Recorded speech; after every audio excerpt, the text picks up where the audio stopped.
In the quiet suburb of Oakwood Heights, Emily Carter's alarm blared at 4:30 a.m. on a chilly autumn morning in 2023. The 24-year-old cashier groaned as she reached for her phone, her small studio apartment barely illuminated by the streetlight outside. The walls were thin enough that she could hear her neighbor's television through them, a constant reminder of how little privacy $850 a month could buy in this part of town. Emily had spent the last 6 years working at Green Valley Grocery, a job she had taken right after aging out of the foster care system. Despite the early hours and modest pay, Emily approached each day with a warmth that seemed almost out of place given her circumstances. Her small collection of baking books sat neatly arranged on her only bookshelf, dog-eared and highlighted. They represented the dream that kept her going through double shifts and difficult customers. As she pulled on her faded green uniform polo, Emily glanced at the past due notice from the electric company that she had pinned to her refrigerator, a silent reminder of the tightrope she walked financially every month. The morning rush at Green Valley Grocery was always a blur of harried commuters grabbing coffee and breakfast sandwiches before heading to their office jobs.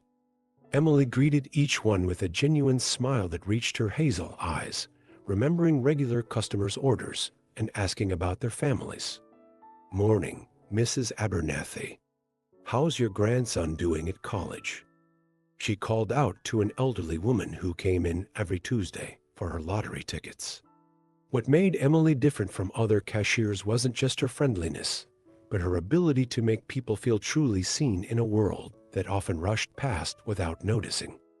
Behind the counter, she kept a small jar where she occasionally dropped her own spare change and unofficial funds she used when customers, particularly the elderly ones on fixed incomes or the young mothers counting pennies, came up short at the register.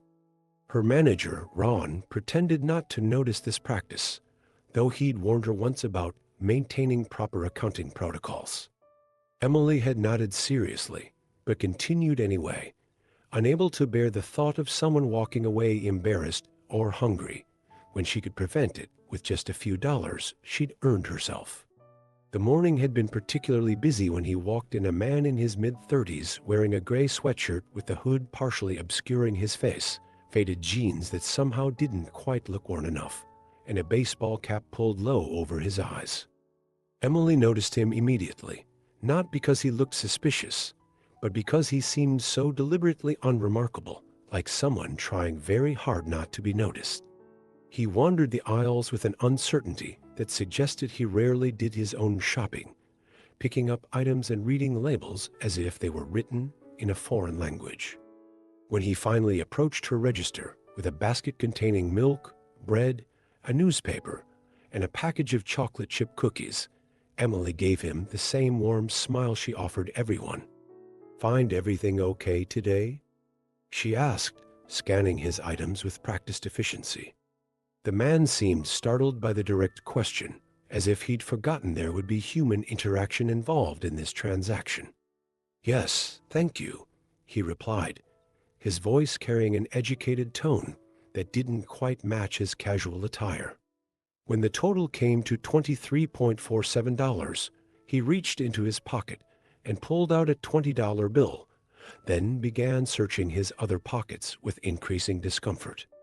"I'm sorry," he said, a flush of embarrassment crossing his face. "I thought I had more cash on me." Emily didn't hesitate for a second. "Don't worry about it," she said, reaching into her back pocket for her worn leather wallet. She pulled out 4 crumpled dollar bills and added them to the 20 he'd placed on the counter. "The cookies are on me today." The man looked genuinely shocked, as if the concept of someone helping a stranger was entirely foreign to him. "I couldn't possibly," he began, but Emily was already bagging his groceries. "Really, it's no problem. We all forget our wallets sometimes," she said with a light laugh that somehow made the situation less awkward.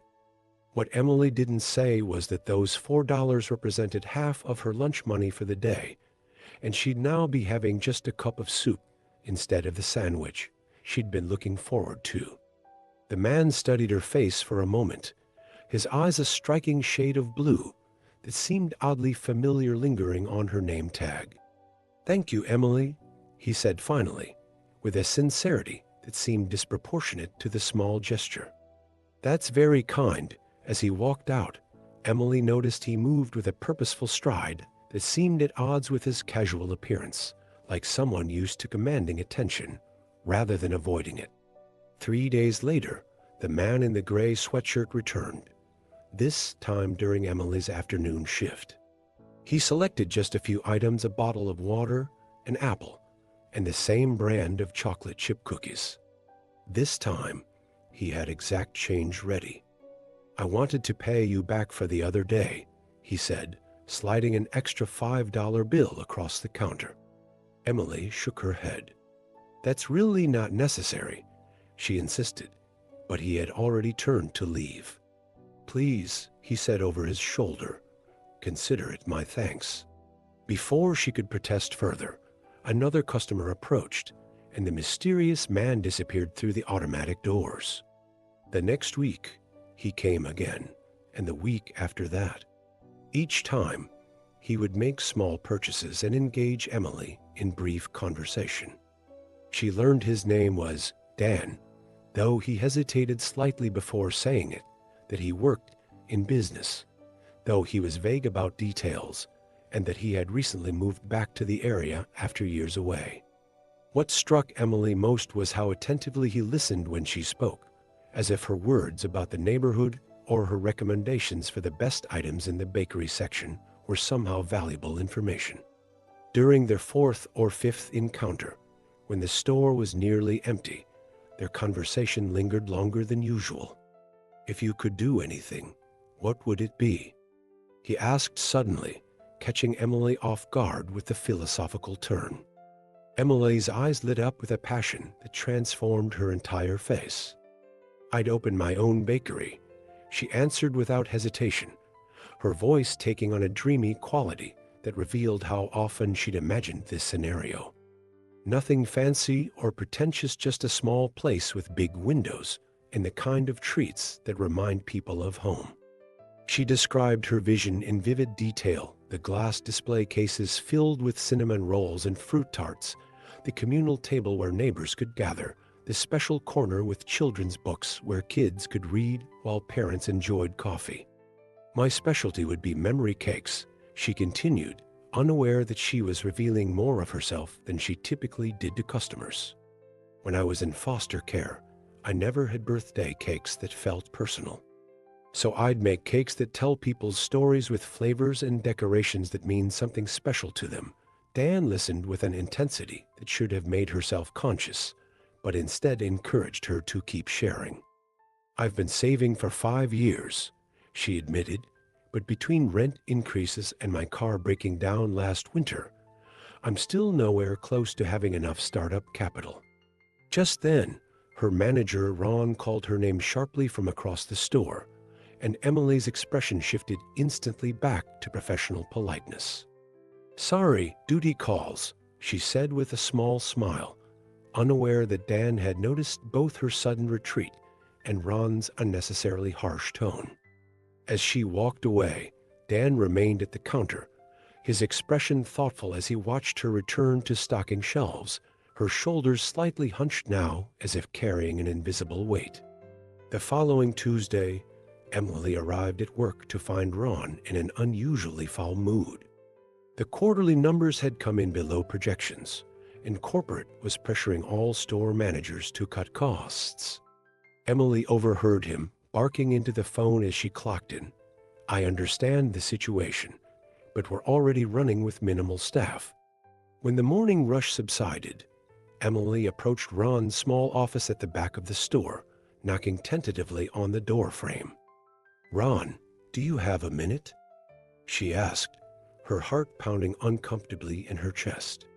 She had rehearsed this conversation for weeks, calculating exactly how much of a raise she needed to cover her rising rent and the night classes in business management she hoped to take at the community college.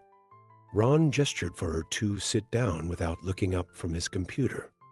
"I've been here for 6 years now," Emily began, her voice steady despite her nerves.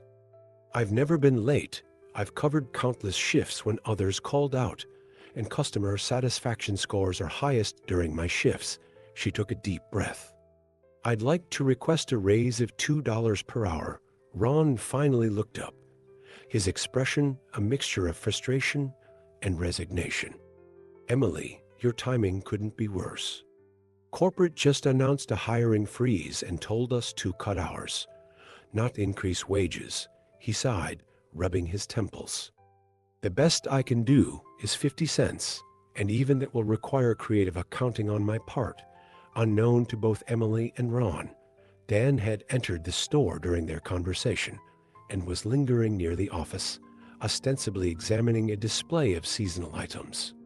His posture had changed subtly. He stood straighter, more commanding, his attention focused entirely on the conversation drifting through the partially open door.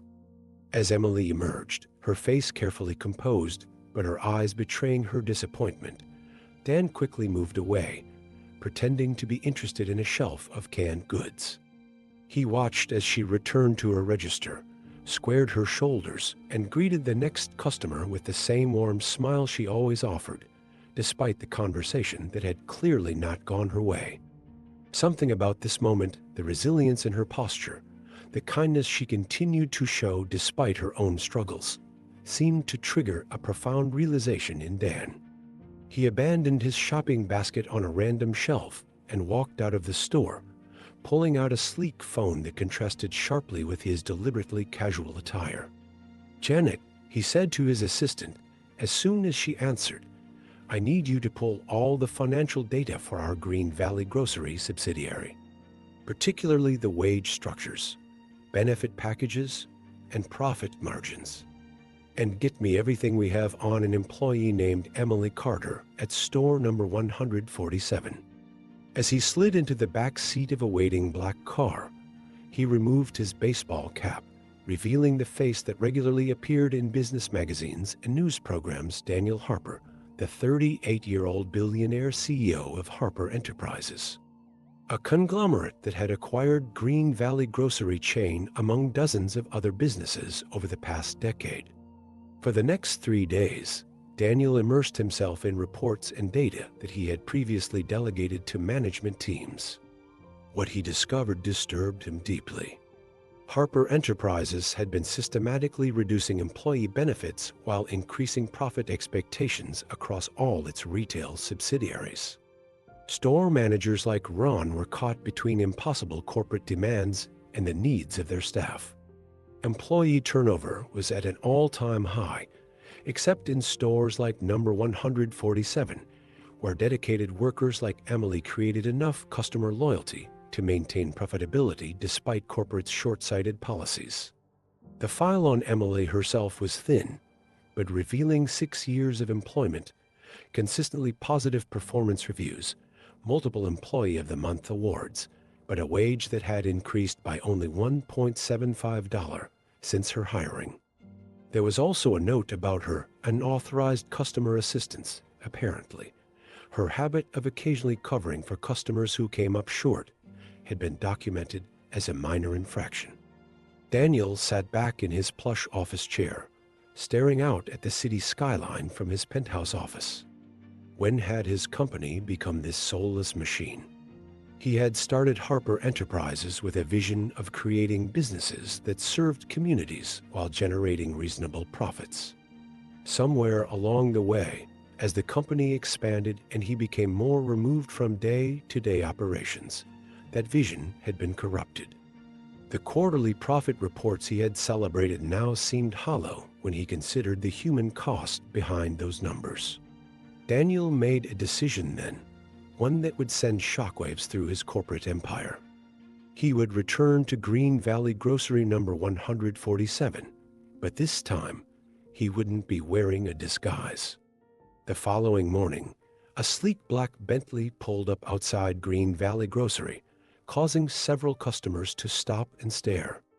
When Daniel Harper stepped out, dressed in an impeccably tailored charcoal suit, rather than his usual disguise, whispers immediately rippled through the small crowd gathered near the entrance. He was instantly recognizable. His face had been on the cover of Forbes just last month, and the local news had recently featured a story about Harper Enterprises' acquisition of several businesses in the area. As he walked through the automatic doors, the fluorescent lighting highlighting the confident set of his shoulders, the entire store seemed to hold its breath. Emily was at her register, helping an elderly man count out change for his purchase, when she felt the shift in atmosphere. Looking up, she froze momentarily as she recognized the man she knew as Dan, now transformed into someone who seemed to belong in a different world entirely. Their eyes met across the store, and for a brief moment, Emily felt a complicated mixture of emotions: confusion, betrayal, and something else she couldn't quite name. Daniel approached her register after the elderly customer had shuffled away, standing tall on the customer side of the counter that had previously served as their boundary for casual conversations. "Hello, Emily," he said, his voice the same yet somehow different without the affected casualness he'd previously maintained. "I believe I owe you an explanation." Emily's hands trembled slightly as she closed her register drawer, acutely aware that every eye in the store was now fixed on them. "You're Daniel Harper," she said quietly, the realization still settling in her mind like dust after an earthquake. "The Daniel Harper who owns," she gestured vaguely around the store, unable to complete the sentence as the implications crashed over her. Had their conversations been some kind of bizarre corporate espionage? Was she about to be fired for complaining about her wages to the very man who ultimately controlled them? Daniel nodded, his expression serious, but not unkind. "I am. And I want to apologize for not being honest with you." By now, Ron had emerged from his office, his face pale as he recognized the company's CEO standing at Register 3. Other employees had stopped what they were doing, frozen in place like characters in a paused movie. Daniel seemed to notice the audience they had gathered and made a decision. "Actually, I'd like to speak to everyone, if that's possible." Ron immediately began ushering all available staff toward the front of the store, while customers lingered, sensing something significant was unfolding. Daniel moved to stand near the store entrance, his presence commanding the space in a way that made the familiar grocery store feel suddenly like the venue for an important announcement. Emily remained behind her register, her mind racing through every interaction they'd had, recontextualizing each conversation with this new information. "For the past month," Daniel began, his voice carrying easily through the now silent store, "I've been visiting this location regularly, not as your CEO, but as a customer trying to understand what was happening in our stores at the ground level." He paused, his gaze sweeping across the faces of employees and customers alike. "What I discovered was both troubling and inspiring. Troubling because I saw firsthand how corporate policies created in boardrooms far removed from daily operations have made your jobs unnecessarily difficult. Inspiring because despite these challenges, I witnessed extraordinary dedication and humanity, particularly from one employee who reminded me what this company was supposed to stand for." His eyes found Emily, who felt her cheeks flush with heat. "When I started Harper Enterprises 15 years ago, I had a vision of creating businesses that served communities while providing good jobs. Somewhere along the way, as we expanded, that vision became distorted. Profits became the only metric that mattered, and we lost sight of the people who make those profits possible, both our employees and our customers."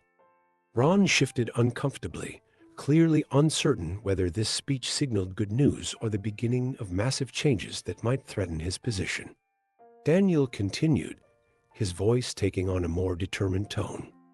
"Effective immediately, I'm implementing several changes across all Green Valley grocery locations. First, a company-wide minimum wage increase of 30%, with additional raises for long-term employees based on their years of service." A collective gasp rippled through the gathered employees, followed by uncertain glances as if they feared this might be some elaborate prank. Emily gripped the edge of her register counter, The implications of a 30% raise washing over her like a wave. It would mean being able to afford her electricity bill without anxiety, perhaps even starting to rebuild her bakery savings account that had been depleted by emergency car repairs.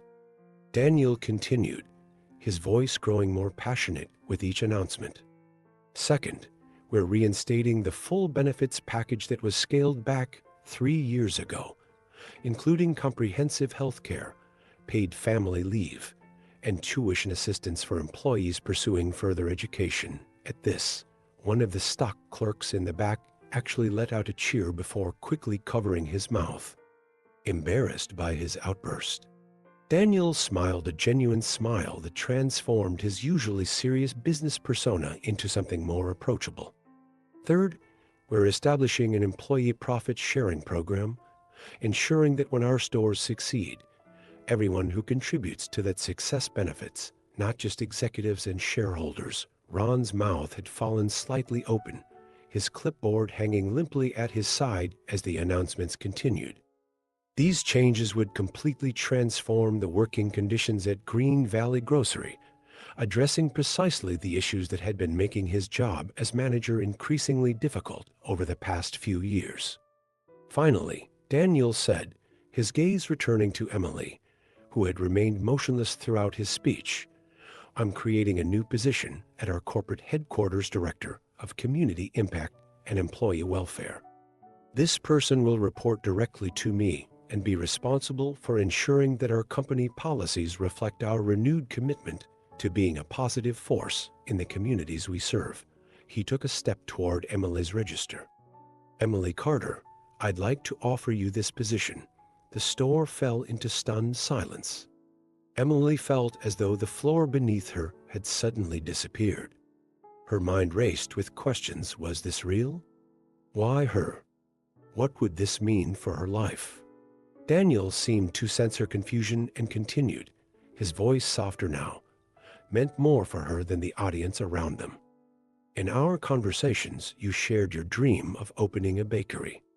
As part of this role, you would work with our food service division to develop a bakery program within select Green Valley locations, with the opportunity to eventually launch your own branded line of products. He paused, allowing his words to sink in.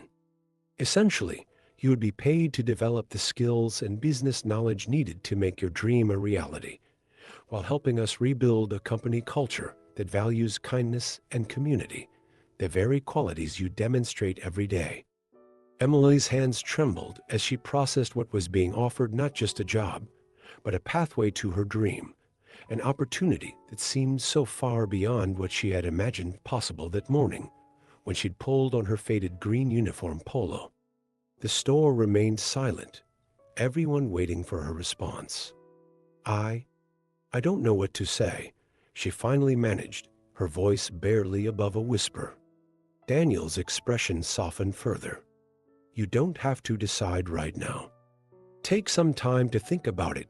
He reached into his suit jacket and pulled out a business card, placing it on the counter between them. My direct number is on the back. Call me when you're ready to talk details. Then, addressing the wider audience again, he added, the other changes I announced will be implemented immediately, regardless of Emily's decision. With that, he nodded respectfully to the assembled staff and customers and turned to leave. As he reached the automatic doors, he paused and looked back at Emily. Thank you, he said simply, for reminding me what matters. The doors slid open, and he stepped out into the morning sunlight, leaving behind a store full of people trying to process what had just occurred. Emily stood frozen at her register, the business card before her representing a future she had never dared to imagine was possible. That night, Emily sat cross-legged on her small bed, Daniel's business card balanced on her knee as she stared at the phone in her hand. The events of the day still felt surreal, like a dream she might wake from at any moment. Her small apartment, with its water-stained ceiling and temperamental heating system, seemed even more cramped than usual as she tried to envision herself in a corporate office, making decisions that would affect thousands of employees. She had called her former foster mother, Maggie, the only person who had ever truly believed in her, to share the unbelievable news. "It sounds too good to be true," Maggie had said cautiously, her protective instincts kicking in. "But sometimes, Emily, life surprises us in ways we never expected." Now, alone with her thoughts, Emily wrestled with doubt and possibility. What if she failed? What if she didn't belong in that world of boardrooms and business suits? But then again, what if she succeeded? What if this was the universe finally balancing the scales after years of struggle? Her fingers traced the embossed lettering on the business card as she remembered the genuine sincerity in Daniel's eyes when he had made the offer. Finally, taking a deep breath that seemed to draw courage from some hidden reserve, she dialed the number. Daniel answered on the second ring, his voice calm and expectant, as if he had been waiting for her call, despite the late hour. "Emily," he said, not a question but a greeting that somehow conveyed he had been thinking about their encounter too. "I have some questions," she said, surprising herself with the steadiness in her voice. For the next hour, they talked not as CEO and cashier, but as two people exploring the contours of a potential partnership. Emily asked about expectations, about whether she would have real authority or be merely a symbolic appointment, about how her ideas for community involvement would be received in a corporate environment that had previously prioritized profit above all else.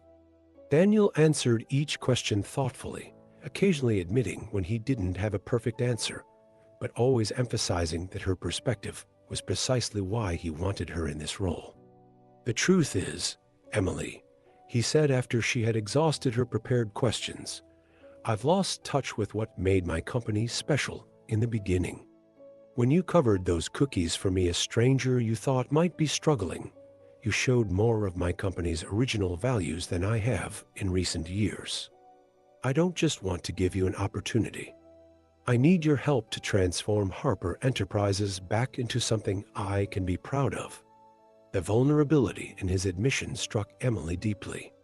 This wasn't charity or a publicity stunt. It was a genuine recognition of something she possessed that all his billions couldn't buy: an authentic connection to people and an instinctive understanding of what community truly meant. 3 weeks later, Emily stood before the full-length mirror in her new apartment, a bright, spacious one-bedroom that was part of her relocation package. She hardly recognized herself in the tailored burgundy blazer and matching pencil skirt, her hair styled in a professional updo rather than the practical ponytail she had worn for years. Today was her first official day as Director of Community Impact and Employee Welfare at Harper Enterprises. The past weeks had been a whirlwind of paperwork, meetings, apartment hunting, and crash courses in corporate structure. She had visited 4 different Green Valley locations, meeting with employees and listening to their stories, already gathering ideas for her first presentation to the executive team. As she adjusted her collar, Emily noticed something she hadn't seen in years: a spark of unbridled hope in her own eyes. Her phone chimed with a text message from Daniel. "The car will be there in 15 minutes. Remember, they need your perspective more than you need to fit their mold." She smiled, appreciating his continued mentorship through this transition. Grabbing her new leather portfolio inside, which was a detailed sketch of her first proposed in-store bakery concept, Emily took one last look around the apartment. On her kitchen counter sat a package of the same chocolate chip cookies that had started this journey, which she had bought as a reminder of how small acts of kindness could sometimes change the entire trajectory of a life.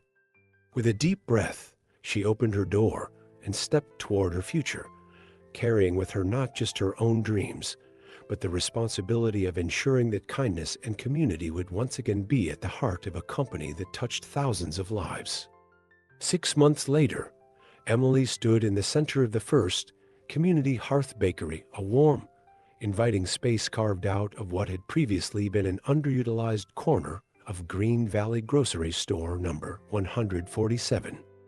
The glass display cases she had once only dreamed about now gleamed under soft lighting, filled with cinnamon rolls, fruit tarts, and her signature memory cakes. The aroma of fresh bread and vanilla extract permeated the air, drawing customers who had once rushed through their shopping to now linger, often gathering at the communal table that had been built by a local carpenter, as part of Emily's initiative to incorporate local artisans into store renovations. The transformation wasn't limited to this physical space. It extended throughout the company in ways both visible and subtle.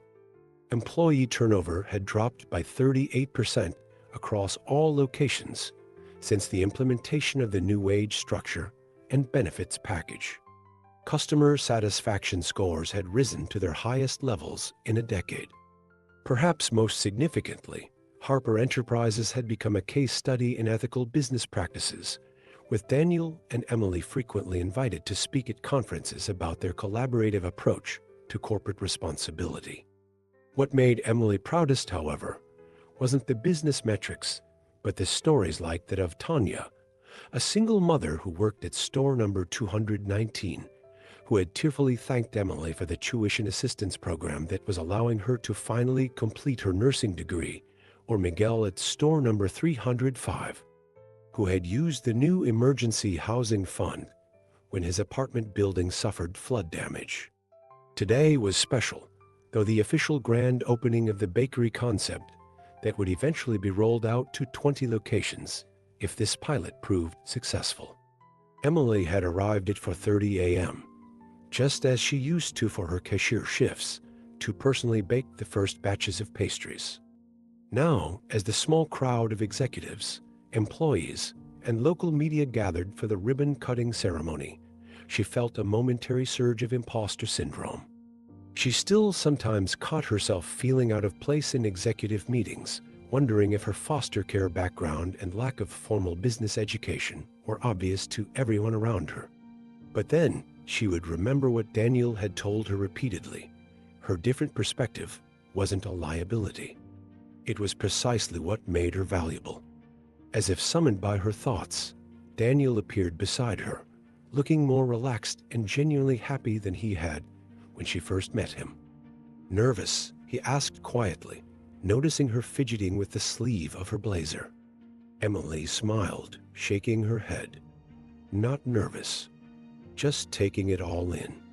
6 months ago, I was working the register over there, she said, nodding toward the front of the store. Now I'm about to cut a ribbon on my own bakery concept while cameras roll. It feels like someone else's life. Daniel followed her gaze to the register, where a young man named Marcus now worked, an employee who had directly benefited from the wage increases and who had recently been approved for the management training program Emily had helped develop.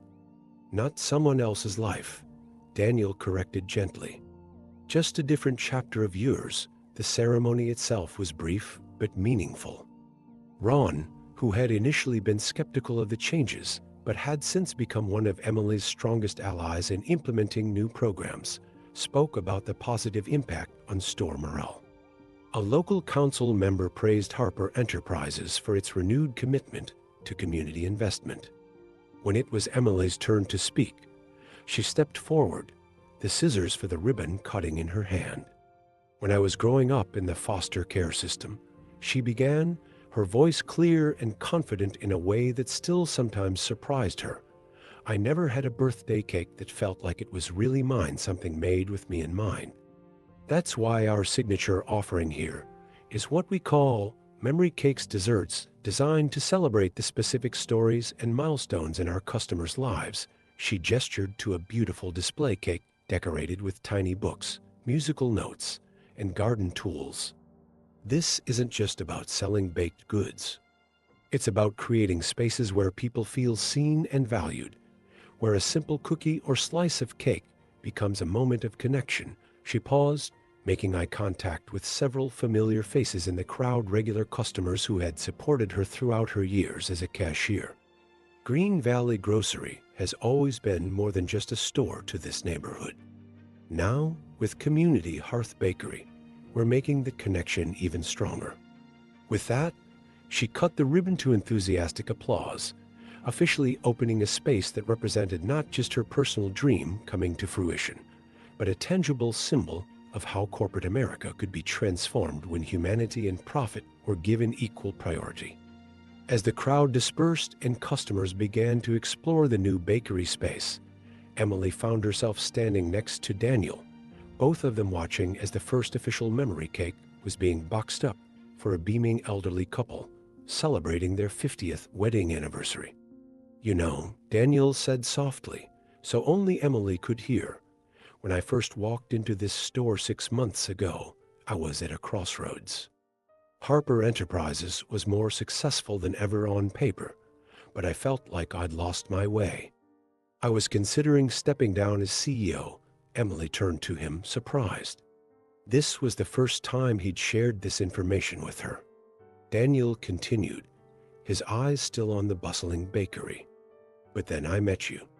Your kindness, your vision for what a business could be, it reminded me of why I started this company in the first place." He finally looked at her, his expression a mixture of gratitude and admiration. "You didn't just save your own dream, Emily. You saved mine too." Emily felt a lump form in her throat, the magnitude of the moment washing over her. She thought about the Emily from 6 months ago, exhausted, struggling to make ends meet, her dream of a bakery feeling more impossible with each passing day. That Emily could never have imagined standing here, not just with her own bakery, but as a catalyst for change in a major corporation. "I think we saved each other," she replied, her voice thick with emotion. "You gave me an opportunity, but you also gave me the confidence to believe my ideas mattered. That my background wasn't a disadvantage, but a strength." She gestured to the space around them, alive with chatter and the clinking of coffee cups. "This isn't just my dream anymore. It's a shared vision of what business can be when we remember the humanity in every transaction." Just then, Marcus approached them, looking slightly nervous but determined. "Miss Carter, Mr. Harper," he began, "I hope I'm not interrupting, but I wanted to share an idea I had for expanding the community impact of the bakery." Emily and Daniel exchanged a quick glance, both smiling at the echo of Emily's own boldness from months before. "We're all ears, Marcus," Emily said warmly, gesturing for him to continue. As Marcus excitedly outlined his proposal for a program where unsold baked goods would be distributed to local shelters and food banks each evening, Emily felt a profound sense of coming full circle. She was no longer just the recipient of an opportunity. She was now in a position to nurture and elevate others' ideas, to continue the cycle of positive change. Daniel listened intently, occasionally asking insightful questions that showed he was seriously considering the proposal. When Marcus finished, slightly out of breath from his enthusiastic pitch, Daniel turned to Emily. "What do you think, Director of Community Impact? Should we give Marcus's idea a trial run?" Emily beamed, recognizing the spark of innovation and compassion in Marcus that Daniel had once seen in her. "Absolutely," she said. "In fact, Marcus, I'd like you to lead the pilot program. We'll set up a meeting next week to hash out the details." Marcus's face lit up with surprise and excitement, and as he hurried off to share the news with his coworkers, Emily felt a renewed sense of purpose. This was why she had accepted this position, not just to achieve her own dreams, but to create a ripple effect of positive change throughout the company and the communities it served.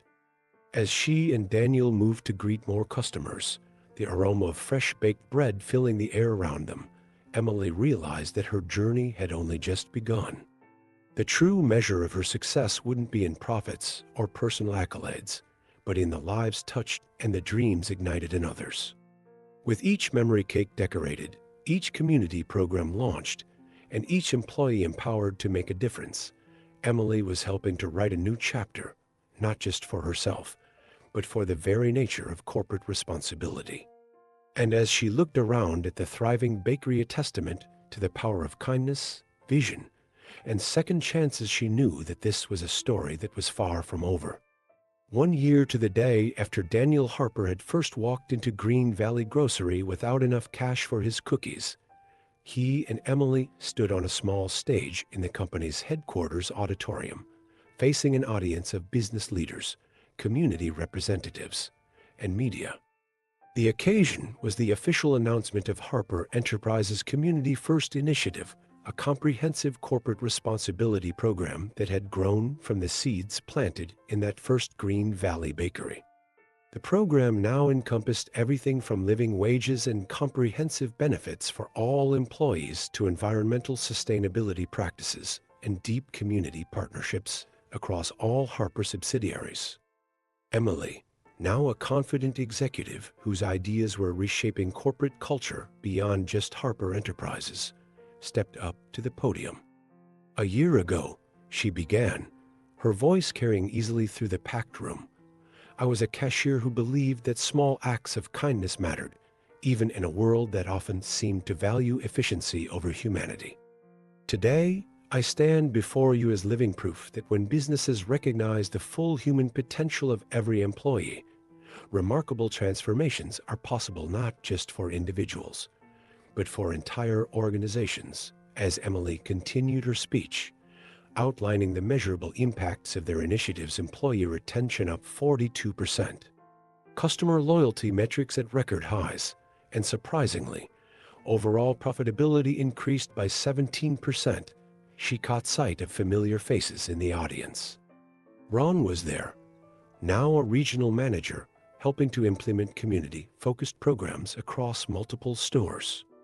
Marcus had been promoted to Assistant Director of Food Security Partnerships after his bakery donation program had expanded to all 50 Green Valley locations, redirecting over 100,000 pounds of food from landfills to people in need. Even Mrs. Abernathy, the elderly lottery ticket customer, had been invited as a community representative, beaming proudly as if Emily were her own granddaughter. The journey hadn't been without challenges. There had been resistant executives who saw community investment as unnecessary expense rather than long-term strategy, skeptical shareholders concerned about short-term profits, and the personal challenges of Emily adapting to a corporate environment so different from the grocery store floor. But with Daniel's unwavering support and Emily's unique perspective, they had gradually won over even the most doubtful critics, using hard data to demonstrate that ethical business practices could drive financial success rather than hinder it. Daniel joined Emily at the podium for the final announcement, the launch of the Harper Community Business Incubator, a program designed to provide funding, mentorship, and resources to entrepreneurs from underserved communities. The first recipient of our comprehensive startup package, Daniel announced, his voice filled with pride, will be Community Hearth Bakeries, which will be spinning off from Green Valley Grocery into its own independent chain under the leadership of its founder, Emily Carter. A gasp rippled through the audience, followed by enthusiastic applause. Emily felt tears prick at her eyes as Daniel handed her a symbolic key to her very own bakery, not just a corner of a grocery store, but a standalone business with 5 initial locations and plans for measured growth. As the applause continued, Emily thought about the extraordinary journey that had brought her here, from a foster child who never had her own birthday cake to the owner of a bakery chain specializing in personalized celebration cakes. From a cashier covering a stranger's cookies to a corporate executive reshaping business ethics. The path had been neither straight nor easy. But standing here now, she understood that sometimes the most powerful transformations begin with the smallest acts of kindness. As cameras flashed and the audience rose for a standing ovation, Emily and Daniel exchanged a look of mutual respect and gratitude to people from vastly different worlds who had reminded each other, and now an entire business community, that success could be measured not just in dollars, but in lives changed and communities strengthened.